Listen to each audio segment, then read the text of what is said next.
Bongholeo social justice water pipe. We are here. Oh, you know what? I forgot to grab my microphone. I want to grab a microphone so the audio is clear. I forgot it in my car. But we're in Summit, New Jersey, and so far I've been at every Summit meeting since I believe it was February when the council decided to introduce an ordinance that has to do with sleeping and or napping and camping is what it was. And they were going to jail people up to 90 days for napping or sleeping within city limits. So that's why I originally came to Summit. Let me just grab my microphone. This way you can make the audio better. So if I walk away a little bit from the phone, you can still hear me. So let's just hook this up. All right. All right. So this is working. It should be. But we're here in Summit, and we're going to confront the council on some non-compliance issues. I don't really want to say what the issues are right now because a lot of the people within the council have been watching my videos, and I don't want to give them a heads up. I don't want to. I want them to be surprised, so they have to respond on the spot on the issue that I will be bringing up. So we're not going to say exactly right now what that issue is because I know they're watching. They've definitely been watching, and they should be. They should be. If they have someone who comes into town and who starts investigating them and starts conducting an evaluation over conduct and mismanagement or misappropriation of funds or anything illegal, they should be. They should be. Yeah, no, this is portrait. I'm doing the portrait because when you go live on portrait, I just found out it pushes it to the YouTube Shorts. So you wind up getting a whole lot more subscribers when you go portrait mode. What's up, Bob? Bob Pulowski, one of the council members. Um, so yeah, that's why I'm in portrait mode. It winds up pushing the video farther to more people, is what I just found out. I'm still new to the whole YouTube thing, to be honest with you. I started this channel in February, and when you go landscape mode on live, it doesn't get you don't get your message out. You can't expand your message to as many people.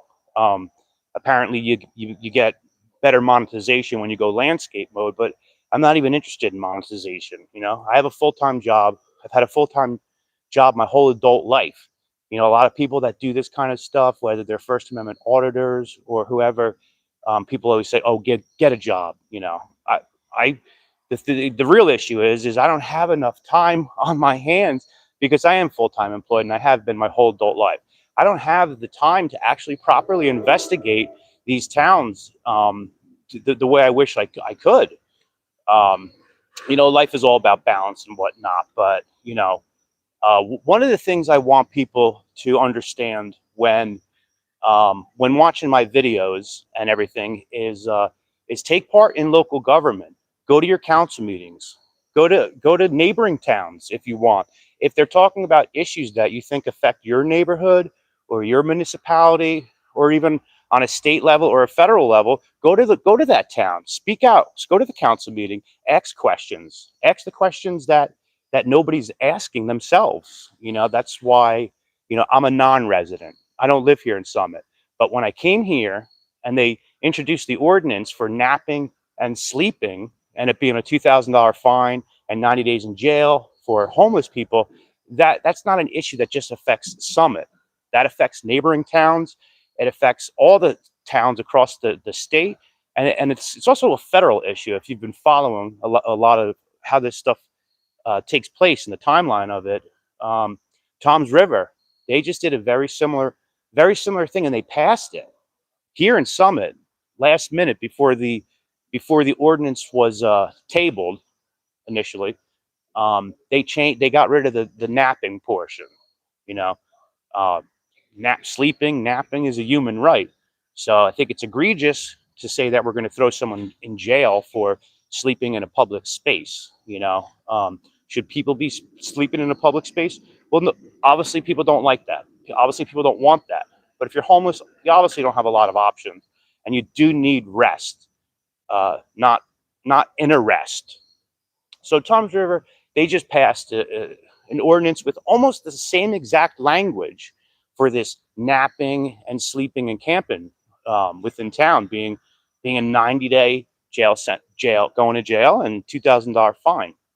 So there's my example of why an issue in a town that you don't live in does affect your neighborhood, your municipality, across on a state level, and these things matter. So one of the things that I hope that my channel does is I hope it conveys to people that they can take part in their local government. You know, we do not have a democracy unless you have the ability to participate in the political process. And when I go to these meetings, I don't ever give my name. It's not because of I'm 1,000% proud of who I am and what my name is and everything I've done in my life. But the reason why I don't do that is because New Jersey legally has to set aside a portion for public comments. They legally have to do that.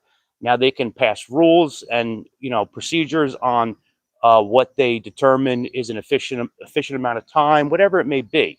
But they have to let you speak. So when you get to that podium and you start speaking, you have a First Amendment right to speak freely. They can't force you to give your name and give your address because we have freedom of speech. So that's why I always say it's a First Amendment argument. It's also a Fourth Amendment argument because we have the right to remain secure in our persons, papers, and effects. So that's why I don't give my name. I am proud of who I am. I'm proud of my name and what it represents. But you can tell a lot about a town if they're willing to violate your rights before you even get your 3 minutes or 5 minutes or whatever it is to be able to speak during the public portion. What's up? So I remember last. I remember. I always see you in the audience when I'm talking. You're always upset I'm speaking. Why? I remember last councilman you have talked about you don't want to give your name, different things. Why is that?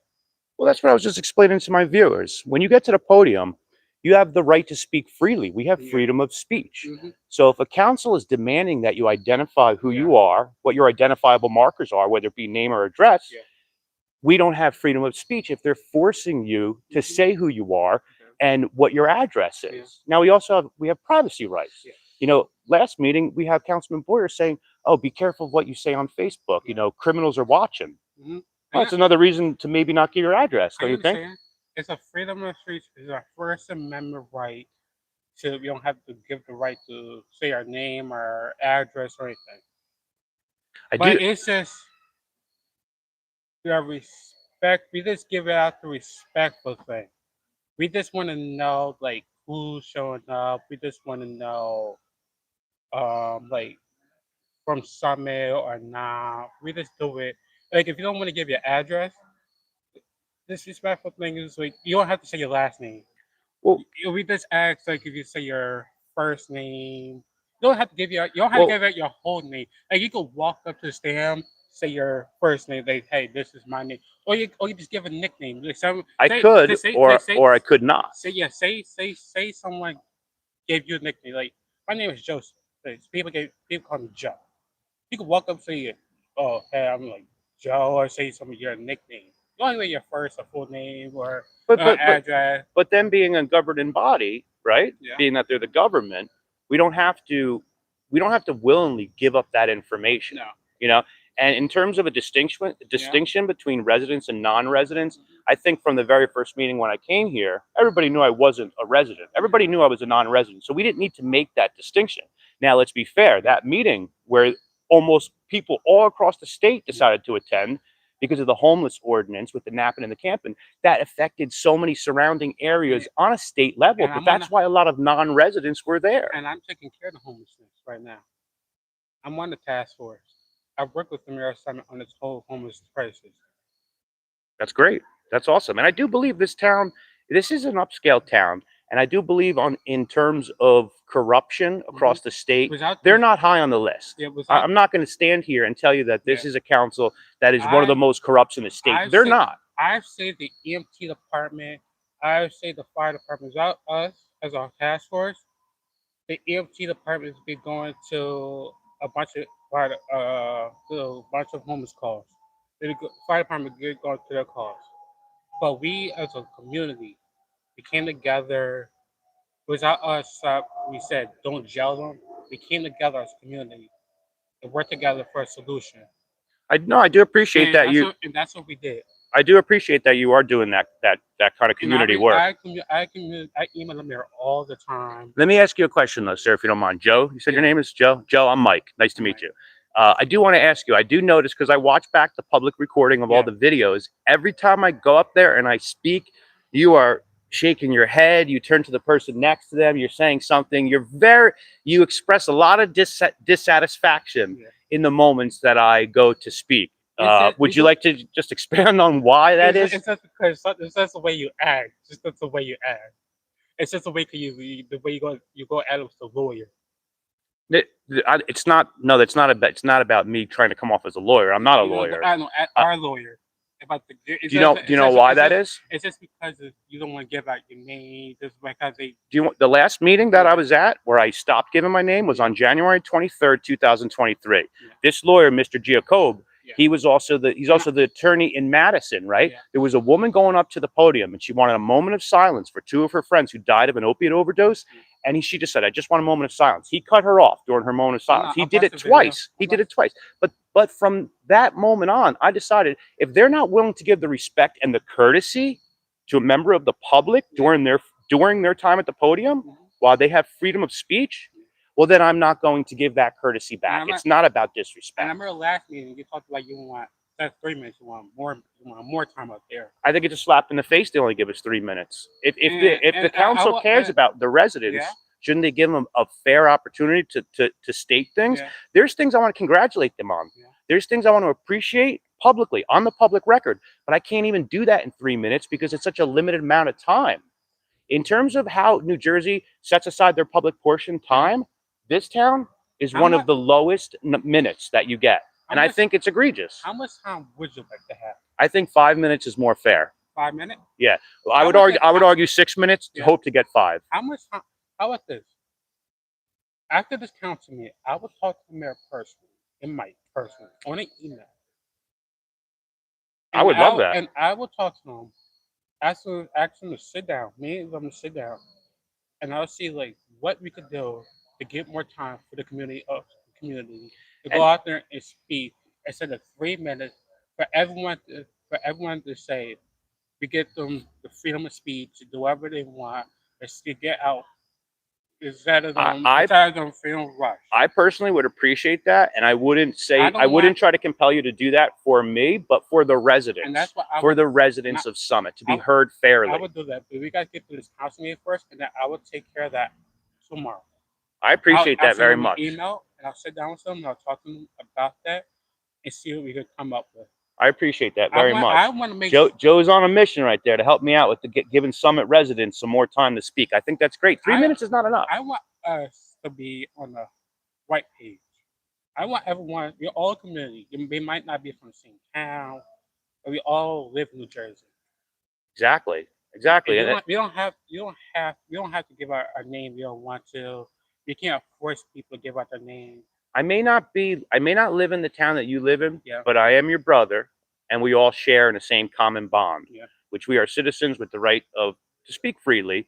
And if we really want to tackle some of the important issues, we need to have more than 3 minutes. Because the problem is yes, you could communicate with them through emails and these kinds of things, but people come to these meetings to put things on the public record.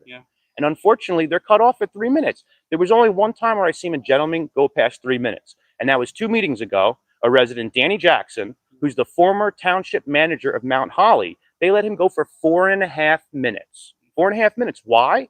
Because he's the former township manager of another town, so he got special treatment. So just that in itself is viewpoint discrimination. You know, if we're going to cut speakers off at 0, we have to do it every single time. We can't give special privileges to someone who's a township manager in another town or the former township manager. Hey, Tom. So that's one of the things. If we have an adequate amount of speaking time, those issues shouldn't arise. And I do want to appreciate and congratulate them on the good work they do. I just need more than 3 minutes personally to do it. Like I said, I'll talk to them after, and I'll see what I can do. I appreciate So that, the Joe. next time the councilman, the next councilman won't be next, it'll be a week after, and I'll see hopefully by next council meeting, it'll be more than 3 minutes. I appreciate that. I mean, the council will have to vote on it.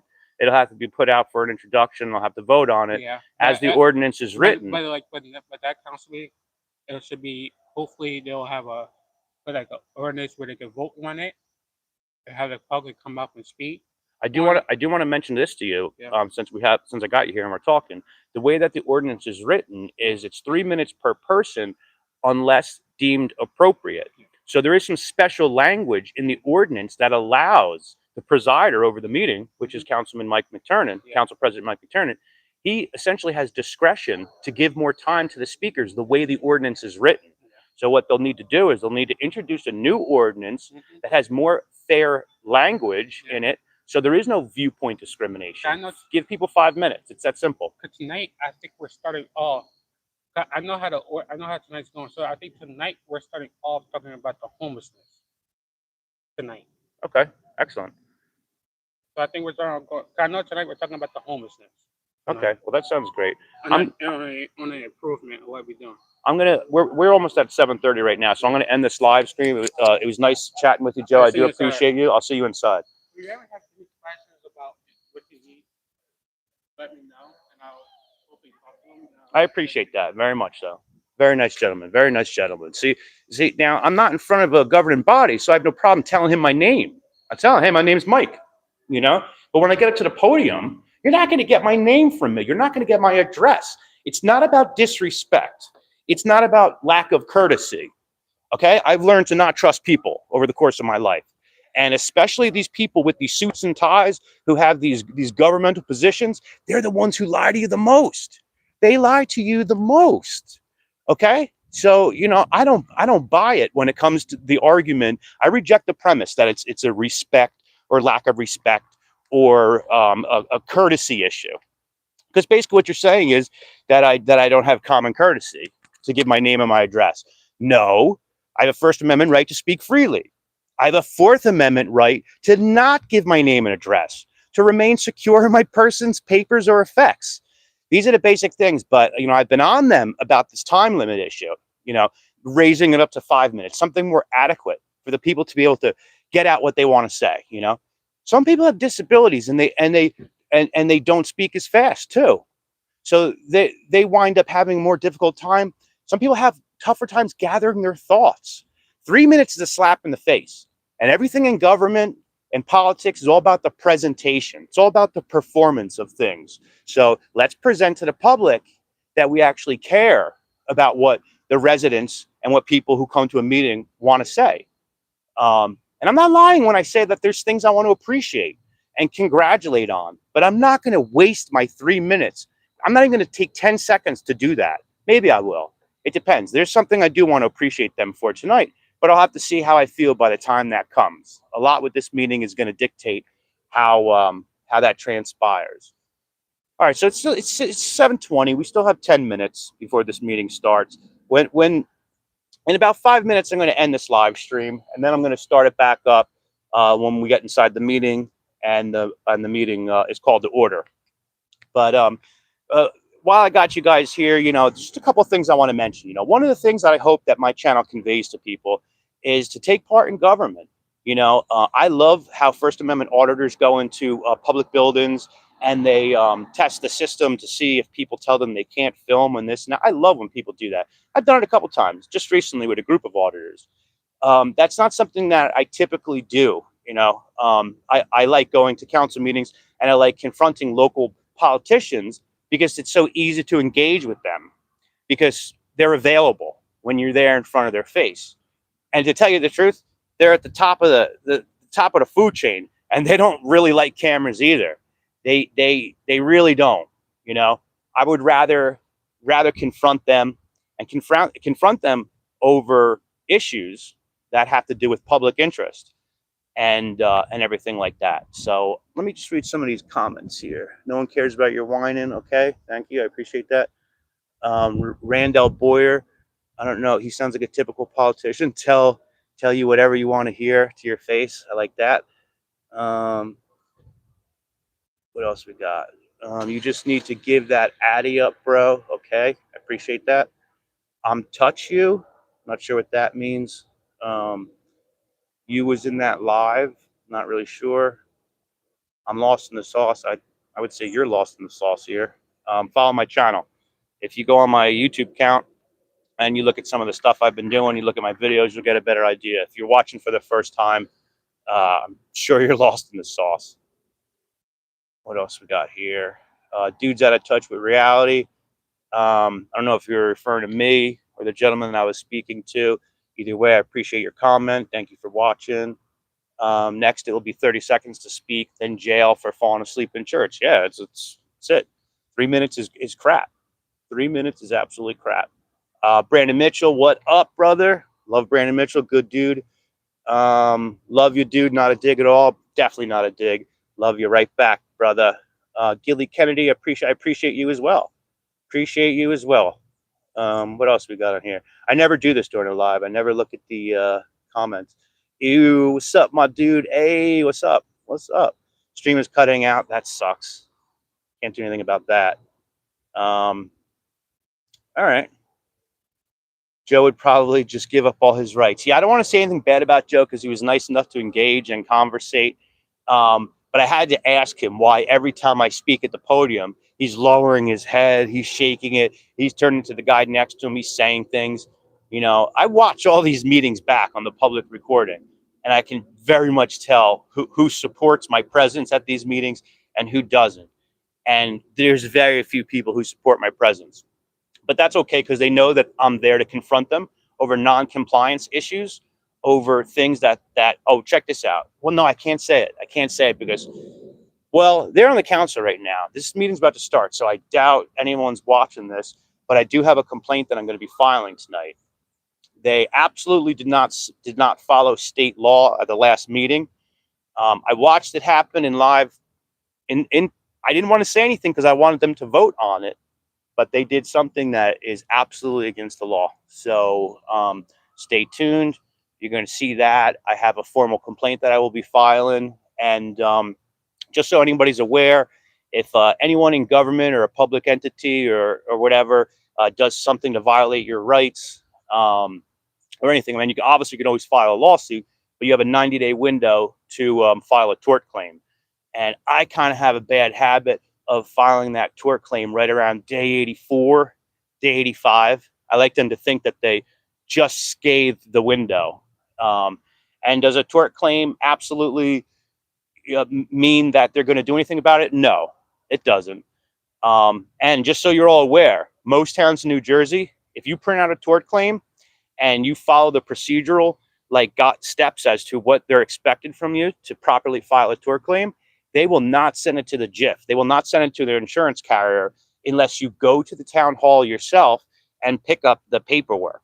They have their own paperwork, and that gives them a barrier of trying to make sure that their insurance carrier doesn't even know about things that they're in violation of.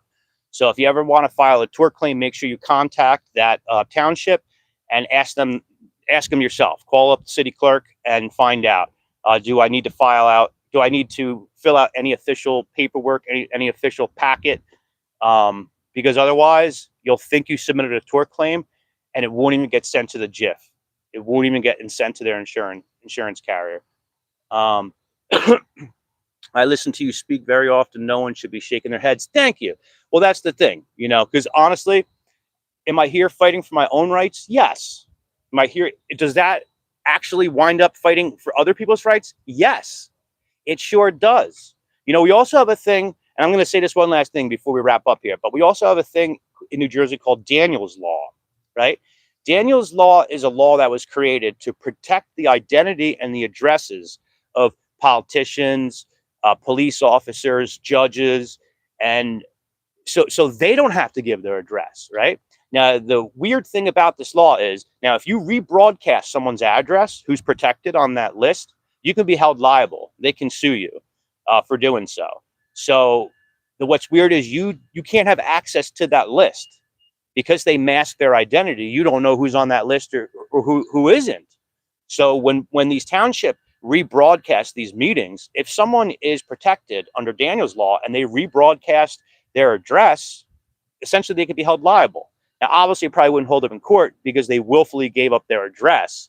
But I'm just saying the whole thing is silly. So what we really need to do away with is just names and addresses. At the last Edison meeting I was at, I spoke in front of a whole group of people who had never been to a meeting before. They were there to talk about the ICE raids of undocumented people who were in warehouses who were pulled out by these federal agents. So I spoke during resolutions, specifically just so I could mention to everybody in the room, I don't give my name, I don't give my address when I come to meetings. I wanted to make sure that everybody saw that they don't have to do that. Whether you're on one side of the aisle or not over that political situation, I do want everybody to know that you don't have to surrender your Fourth Amendment right. You don't have to give up your identity. And the most magical thing happened. John Poinier, who was acting as council president, because the actual council president, Margot Harris, wasn't in attendance, John Poinier said before the public portion, not during the resolutions, but during the public portion, when he opened up to the public, he said, you are not absolutely required to give your name, but it's helpful to do so we can keep a public record, yada, yada, yada. So that was magical because it's the first time in Edison that they finally said you don't have to give your name. So that was a huge win. And funny enough, if you watch my last video that I did where I think it's titled First Amendment Activist Eviscerates Edison, watch the video I made.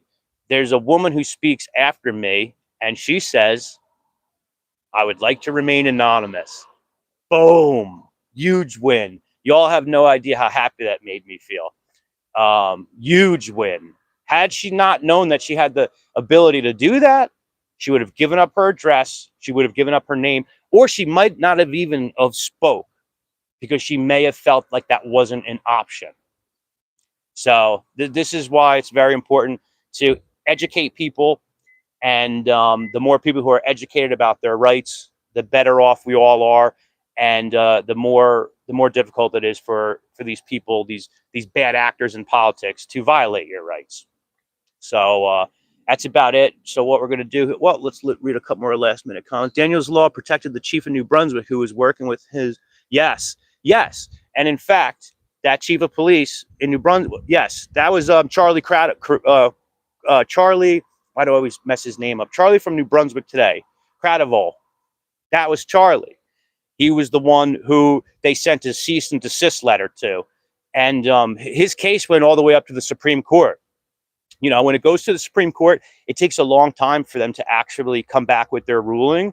So this argument was already presented in the Supreme Court. And I'm waiting for that determination to come back because he didn't even give his address. I think he said he lived on the road that he lived on in Cape May. But what Daniel's law winds up doing is it stifles the ability for journalists to properly report the news to the public. And that's what was done to Charlie in the chief of police in New Brunswick situation where he lives in Cape May. I'm glad you brought that out, Richard Lord. Rick brought that up. I'm glad you brought that up.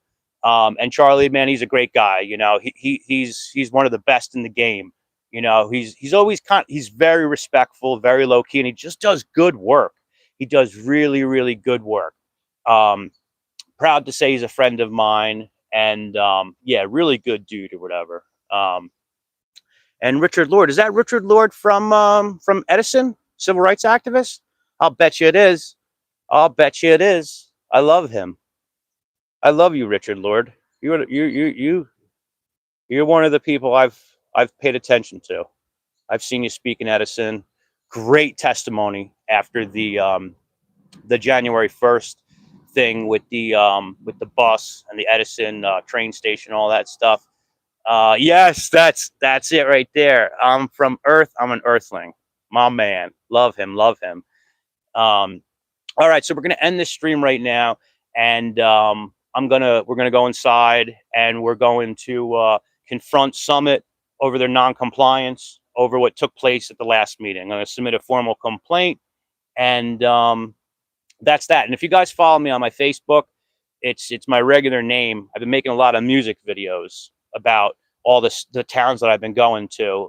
Really cool music videos. And the reason why I do that is because I'm trying to provide entertainment into a space that's often dull and boring. It's very important to make sure, if I'm trying to make sure that people like get involved with their town politics and their local government, it's it's kind of important to like be a little entertaining in the process, make them laugh. That's the other thing. Government hates a sense of humor. Absolutely hates it. So with that being said, we're going to sign off. I'm going to go inside the meeting, and we'll go back live again, and probably in like 15 minutes, I'll probably go back live, but I just want to go in there, get set up and stuff like that. Thank you all for watching. If you guys haven't subscribed to my channel yet, please subscribe. Please subscribe, because it's very important that, that I learned the importance of the YouTube channel by getting my message out to the masses. And the YouTube channel did provide that for me. I did see the importance of it. I've been going to council meetings regularly since 2017, and I never personally cared to start a YouTube channel. But I'm glad I did. I'm glad more subscribers are subscribing every day. I learned to edit videos a few months ago after I got the channel. I never knew how to edit videos before. I never even knew how to screen record. I'm not lying. But I will say the reason why I did was because I was in Dover Township with a bunch of other activists who have YouTube channels, and you only have 3 minutes to speak in Dover. And he spent 7.5 minutes, the mayor of Dover, who doesn't even live in the town, nonetheless, Mayor James P. Dodd, he spent 7.5 minutes eviscerating all of us, saying they do this for clicks, they do this for views, this and that. And then he started throwing out numbers that they make. These people make $78,000 a year to $150,000. He started saying all this nonsense. And from that day on, I was like, you know what? I'm going to start a channel, because a lot of these people are going to assume you're doing things for the wrong reason anyway. And I always like not having a channel and confronting them, and then them kind of being like, who is this guy? Like, what is his deal? Why is he so vigorously showing up and not letting these issues go? And I had appreciated doing that. It is what it is. I'm just being honest here. I've very well known within a lot of communities and municipalities across New Jersey before I even had the channel. But now I'm glad I have it. So if you haven't subscribed, please subscribe, share my stuff, and comment on my videos, because it's helpful. I just realized that too. When people comment on the videos, the algorithm pushes it more. I literally am just learning all this stuff. That's why I'm in portrait mode, because I just learned that when you go portrait mode, it goes into YouTube Shorts, and it pushes your videos to more people who wouldn't see it otherwise. So it's all a learning experience, but that's life. So I appreciate you all. Thank you guys for taking the time to hear what I've got to say. And we're going to end this, and we're going to go live again once I get back in there. All right. Appreciate you all.